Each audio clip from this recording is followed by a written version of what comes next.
নির্মাণ প্রতিষ্ঠান আব্দুল মোনেম লিমিটেডের ব্যবস্থাপনায় নির্মাণাধীন সরকারি 3টি প্রকল্পে ব্যবহৃত হবে বসুন্ধরা সিমেন্ট। এ লক্ষ্যে আব্দুল মোনেম লিমিটেড ও বসুন্ধরা গ্রুপের মধ্যে চুক্তি স্বাক্ষর হয়েছে।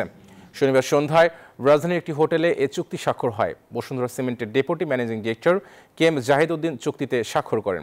আব্দুল মোনেম গ্রুপের পক্ষে স্বাক্ষর করেন গ্রুপের জেনারেল ম্যানেজার অবসরপ্রাপ্ত লেফটেন্যান্ট কর্নেল মোহাম্মদ আলমগীর কবির। উপস্থিত ছিলেন আব্দুল মোনেম লিমিটেডের managing director ASM Moinuddin Monem, Bashundhara গ্রুপের সিনিয়র ডিএমডি মোহাম্মদ মোস্তাফিজুর রহমান সহ 2 প্রতিষ্ঠানের সিনিয়র কর্মকর্তারা। প্রকল্প 3টি হচ্ছে সাসেক 2, উইকেয়ার এবং STRIP।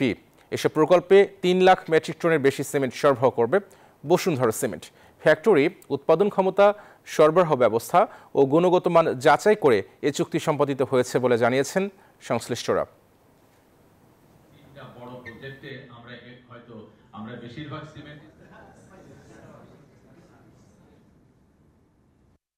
আব্দুল মোমেন লিমিটেডের সাথে আজকে যে গ্রুপ ফরমেশন হয়েছে, আমার মনে হয় এই টিম ফর্ম হয়েছে এবং আমরা আগামীতে অনেক দূর এগিয়ে যাব। আজকের যে কন্ট্রাক্টটা সাইন হয়েছে এর মাধ্যমে আমরা মোটামুটি ওনাদের 3টা বড় প্রজেক্টে আমরা বেশিরভাগ সিমেন্টই সাপ্লাই করব এবং এর পরিমাণ হচ্ছে 3 লাখ মেট্রিক টন।